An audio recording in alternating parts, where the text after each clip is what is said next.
Welcome to Homeschool Conversations with Humility and Doxology, a series of interviews with real-life homeschool moms and dads.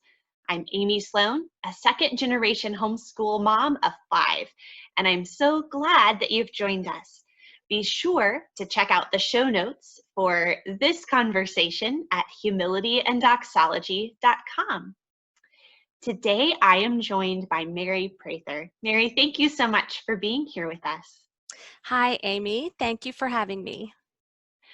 Well, Mary believes that children flourish with good books, plenty of time to explore, consistency, discipline, and ample time for fun. Although she taught in the public schools for nearly 10 years, their family made the decision to start homeschooling when her oldest daughter was in the 3rd grade. That daughter graduated from their homeschool and is now in college, and their son is currently being homeschooled through high school. Besides having a passion for encouraging homeschool moms, Mary also loves sharing her love for music. She teaches live online music appreciation lessons and has written a complete music appreciation curriculum, which you can find at squiltmusic.com. And you can also find her writing about many other homeschool topics at homegrownlearners.com. Well, Mary, could you start out by telling us a little bit about your family and your decision to homeschool all those years ago? Okay, well, that was a beautiful introduction. Thank you. You went over my family. My husband, Hal, and I have been married for 23 years, and we have 2 children. My daughter Anna's 18, and my son Grant is 15. And we decided to homeschool when my daughter was in the 3rd grade. And it really was a combination of many things. It had been on my heart since kindergarten. And I think it took me 2.5 years to get up the courage to finally homeschool. But I just realized that I could do just as good a job, if not better, myself. And I also knew that I had a very precocious little boy that was finishing preschool when he was 4. And the thought of putting him into a public school kindergarten really made my heart hurt. I knew that he would be misunderstood. He would probably be frustrated and bored. And we were having such a good time at home learning, after school hours, that we just packed my daughter's desk up Thanksgiving break. And she came home on the bus with her backpack all stuffed full of everything from her desk. Oh my goodness. Yes, and we never ever looked back. I wasn't sure if it was going to be, homeschooling for the long haul at that point. But I think probably after about the first 6 months, I knew that we had, found the lifestyle that was going to work for us. So the transition from public school to homeschool was a pretty smooth one for you and your kids? I wouldn't say that it was smooth because my daughter, she was lonely at the beginning. She was lonely for that, and I'll say it, for that socialization, but it was a socialization that she'd been conditioned towards, right? She missed seeing her bus driver. She missed seeing the custodian in in the cafeteria. She missed her teachers. And we didn't have a lot of friends that stuck with us through to homeschooling. So we got a dog, and that really helped because the dog was her good friend. She joined a group of knitters and crocheters at our church that was mostly older ladies. And on Tuesday mornings, she would go and they taught her to crochet. It was very sweet. So we found our way through those first about 6 months. I know they say it takes about a month for every year they've been in school for them to get used to being at home, and that seemed to hold true for us. So, it wasn't totally smooth sailing, but nothing ever is. Right. Yes. Now, Yes. you had a background in public education, right? Did you Right. find that Yes. was a help to you? Did it hinder you? Some of both, or? I think probably some of both, but initially it did hinder me because I thought we would stick to that school schedule.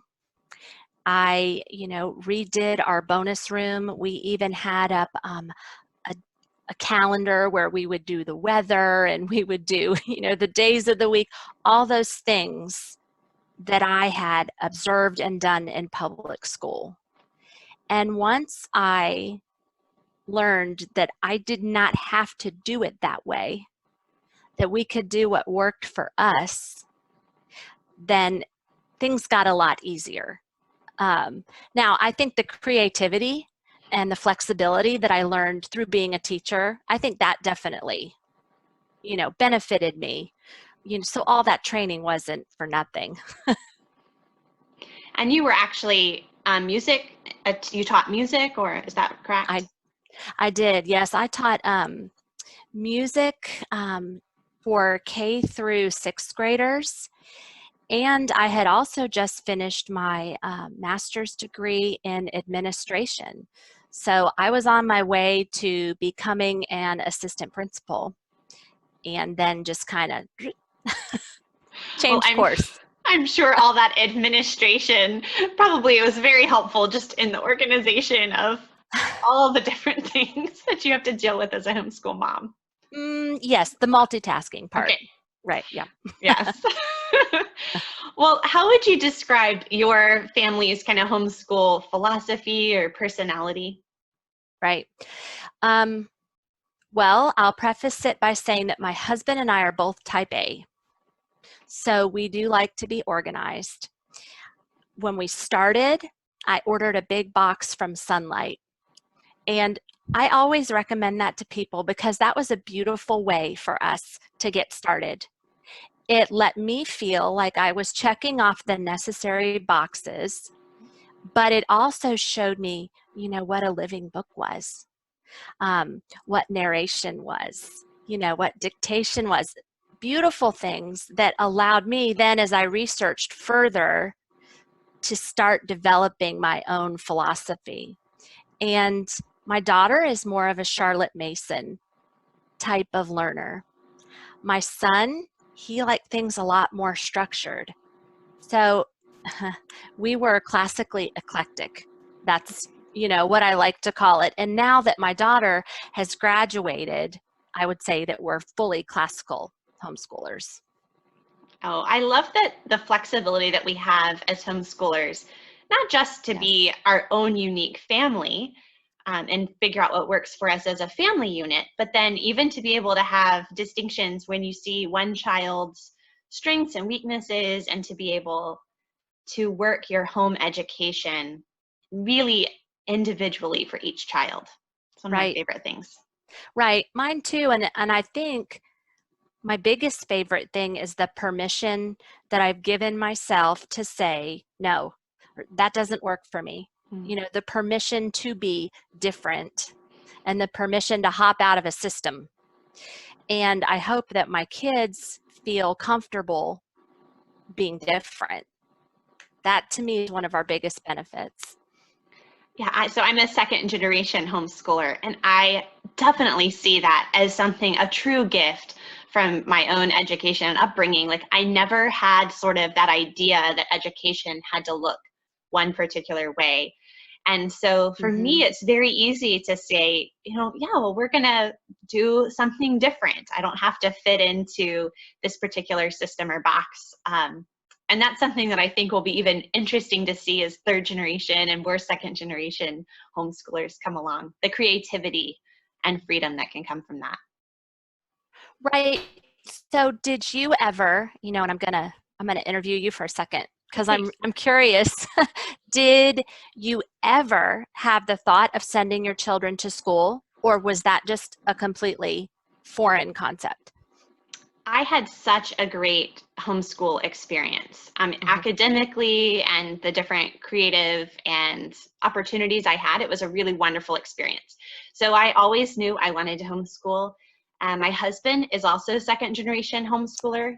I was Excellent. homeschooled all the way through high school, and he was homeschooled through the seventh grade and then went to public school eighth through 12th.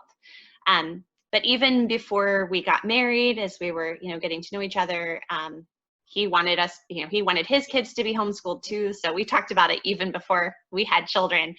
Um, and I guess I sort of Nice. always thought maybe like, oh, well, again, that sort of rebel streak in me. I'm like, well, I'm not going to be locked into homeschool either. I kind of always had that, well, if the Lord had something different for us, or if a child needed something different, I would consider that. But the longer we've been doing this thing together, just the more I'm thankful, and I see just how wonderful it is, not just for the family and for each child, but even as the siblings together.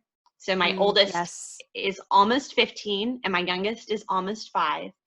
And Oh, to sweet. see the relationship that even they have together, I wouldn't trade this for anything. Yeah, we're pretty much in it for the long haul as far as we can tell, God willing.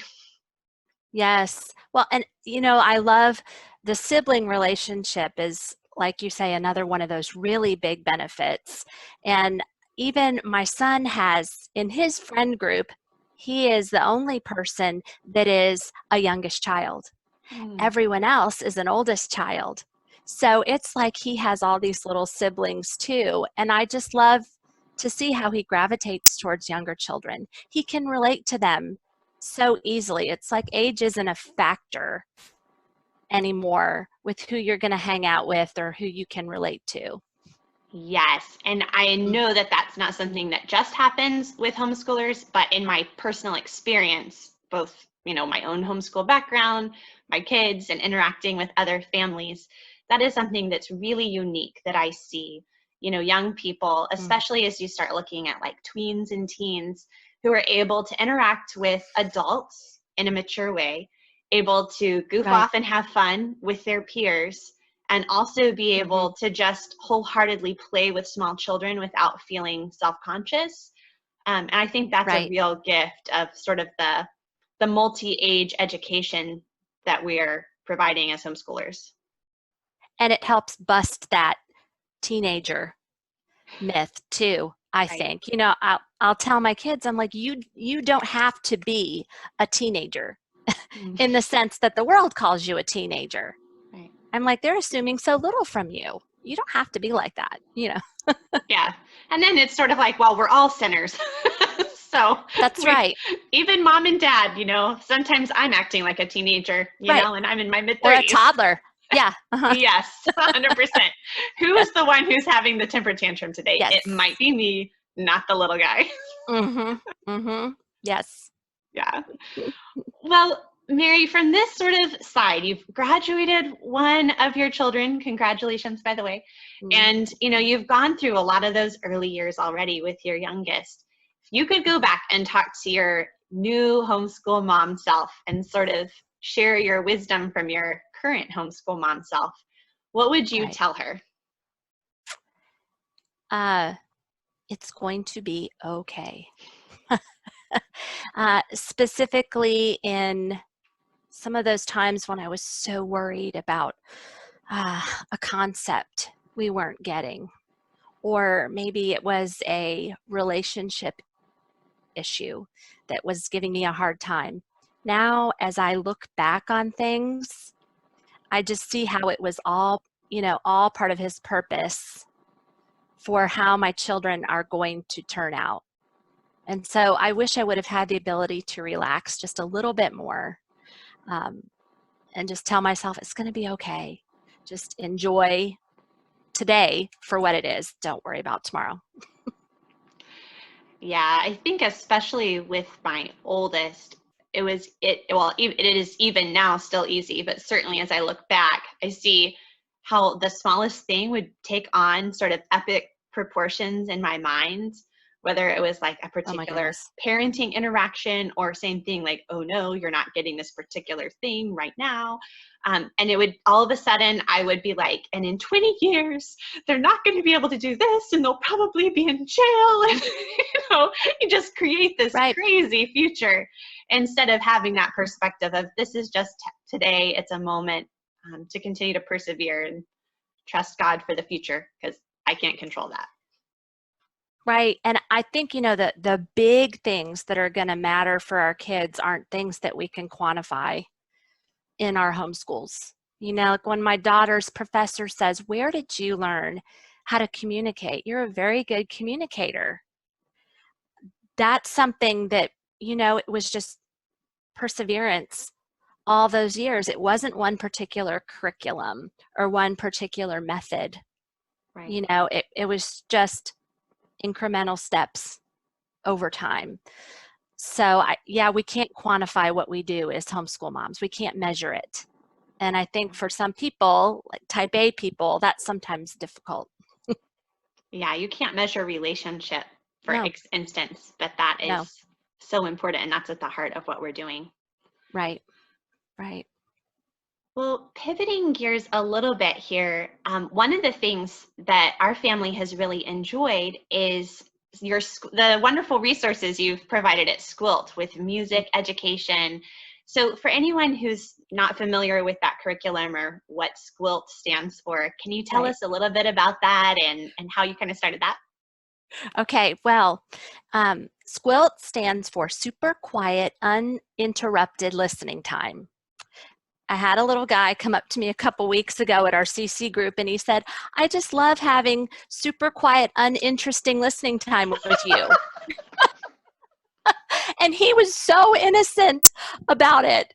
He didn't even realize it, but it is super quiet, uninterrupted listening time. And I did this when I was a music teacher in schools. And we would take the last 5 minutes of a class, we would put on a beautiful piece of music, and I would say, "It's quilt time." And everybody could just lay down anywhere they wanted in the room. And the only requirement was close your eyes and listen. And we kept a repertoire list for each class of all the music that they had listened to over a year. And it was a beautiful gift for them. And it also very practically got them very quiet when they went to line up to leave my class too. Yes. But yeah, so then, as kids got older in my class, we would expand that time. And I would tell them, "Okay, so let's maybe listen for different instruments this time. Or maybe let's listen to the speed of the music, the tempo. Let's listen for dynamics." So I started teaching them about the elements of music during that. So then fast forward when I'm homeschooling, and there wasn't a lot of music education resources out there available to homeschoolers. So I started Squilt right about the same time my friend Trisha was starting Chalk Pastels. We went to a retreat together, and on our 10-hour drive together to Atlanta on the way home, we made a goal of publishing our first curriculum piece by a certain date. Wow. And we held each other to that goal. Yes, I love Trisha. And that's how it started. So now we still offer those same traditional PDF volumes, but we've also added the live classes too, because my heart really lies in teaching children and in interacting with children. And I found there was a lot of moms that just didn't feel comfortable teaching music or wanted to learn about it themselves. So I get a lot of families that are learning together about beautiful music. So Squilt has really expanded from this little 4-box notebooking sheet to just so much more. And it's been really exciting to work on. Well, I know that across many ages, kind of going back to what we talked about before, the multi-age thing, all of my kids enjoy when we sit down and listen.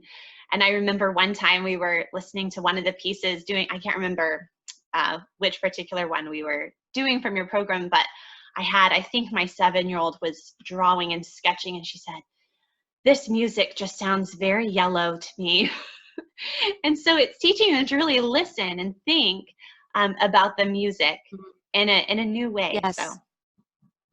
Yes, I think so. And I think, and I'll always tell my kids, we might listen to a style of music or a piece that you don't like so much, that doesn't strike your fancy, but can you say, I appreciate this, and this is why I appreciate it?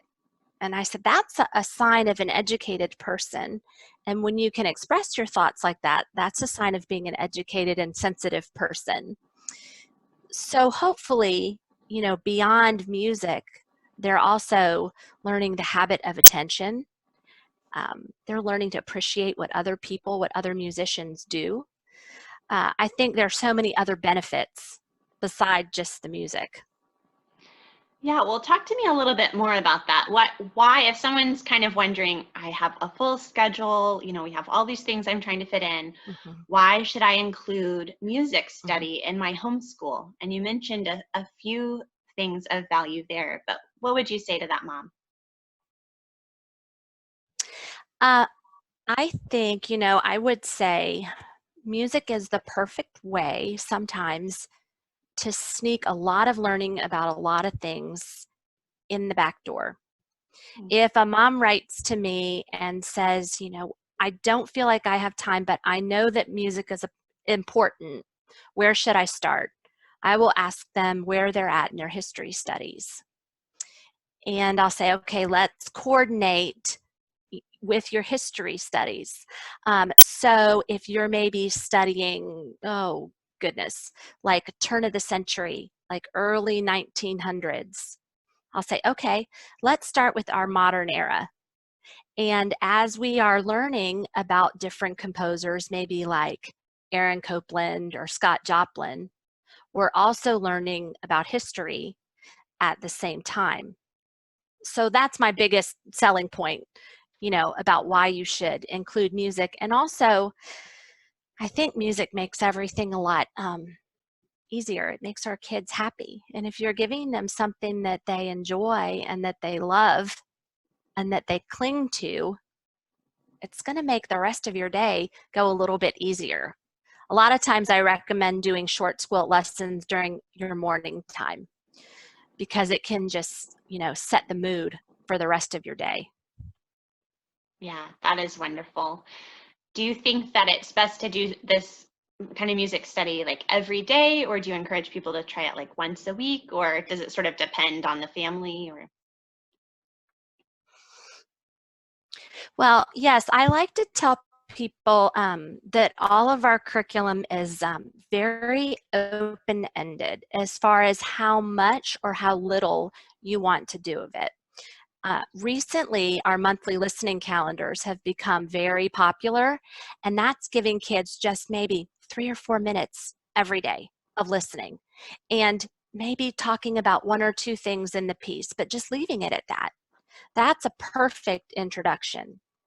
Then, if you have some more time, maybe you want to come and try the live lessons, or if you're working through the PDF volumes on your own, I'll say, okay, once or twice a week is good. It's really up to you how much time you feel you want to give it. Normally, what happens is kids will get hooked on a particular piece or a particular era, and they will want to keep on going. And that's ideally what I want to see happen.